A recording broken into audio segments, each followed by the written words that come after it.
My beautiful family, welcome back to my channel. ఇప్పుడైతే time 10:30 అవుతుందన్నమాట night. నాకు ఈ టైంలో కాఫీ తాగాలనిపిస్తుంది. మీకు ఎప్పుడైనా అలా అనిపించిందా? కామెంట్ చేయండి.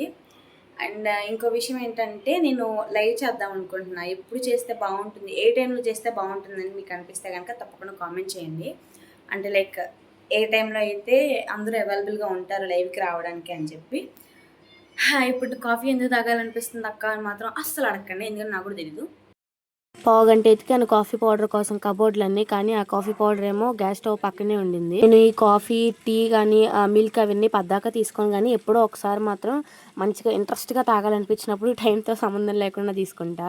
ఎప్పుడో ఒకసారి కూడా మాక్సిమం కాఫీ తీసుకుంటాను. ఆ కాఫీ కూడా ఎక్కువ కాఫీ పౌడర్, తక్కువ షుగర్తో మంచిగా స్ట్రాంగ్గా పెట్టుకుంటా. కాఫీ తాగడం మంచిది కాదు అది ఇది అంటారు, కానీ నాకు మాత్రం డేకి ఒకసారి కాఫీ తీసుకుంటే ఏం కాదు అని నా ఫీలింగ్. హాస్టల్లో ఉన్నప్పుడు డైలీ తాగేదాన్ని, బట్ ఇప్పుడు మాత్రం ఎప్పుడన్నా నైట్ ఎక్స్ట్రా వర్క్ ఏదన్నా ఉన్నప్పుడు అట్లా నేను నిద్రని కంట్రోల్ చేసుకోవడానికి తాగుతా. నేను మంచిగా ఇక్కడ కాఫీ ప్రిపేర్ చేస్తుంటే అక్కోళ్ళ అబ్బాయి ఏదో చేశాడు స్విచ్ బోర్డ్ దగ్గర. చూడండి ఏం చేశాడు. ఛార్జింగ్ వేర్ తీసుకెళ్లి ఆల్అౌట్ హోల్ లో పెట్టేశాడు. వీడికి అసలు ఎంత తెక్క ఆలోచనలు ఎలా వస్తాయో కూడా అర్థం కాదు.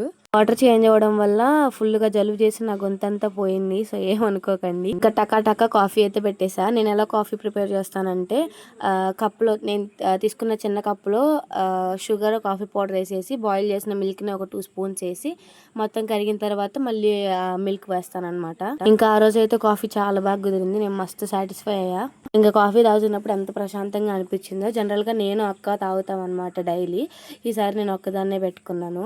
అక్కనే నన్ను కాఫీ కపుల్స్ అని చెప్పొచ్చు. డైలీ ఇంకా ఒకసారి అక్క లేదంటే నేను పెట్టుకుంటాము. బాగా హెడేక్ వచ్చినప్పుడు ఈ టీ పౌడర్ కన్నా కూడా coffee is the best choice అని చెప్పొచ్చు. కాఫీ వీడియో అయితే ఇంతే గైస్. నెక్స్ట్ అయితే ఒక మంచి టెంపుల్ గురించి చెప్పబోతున్నాను. స్వయంగా వెలిసిన నాగబంధనం, ఇంకా పుట్టకంద నిధులు, ఇలా ఇంట్రెస్టింగ్ టాపిక్ అయితే రాబోతుంది. సో న్యూ పీపుల్ ఖచ్చితంగా సబ్స్క్రైబ్ చేసుకోండి. Thank you for watching.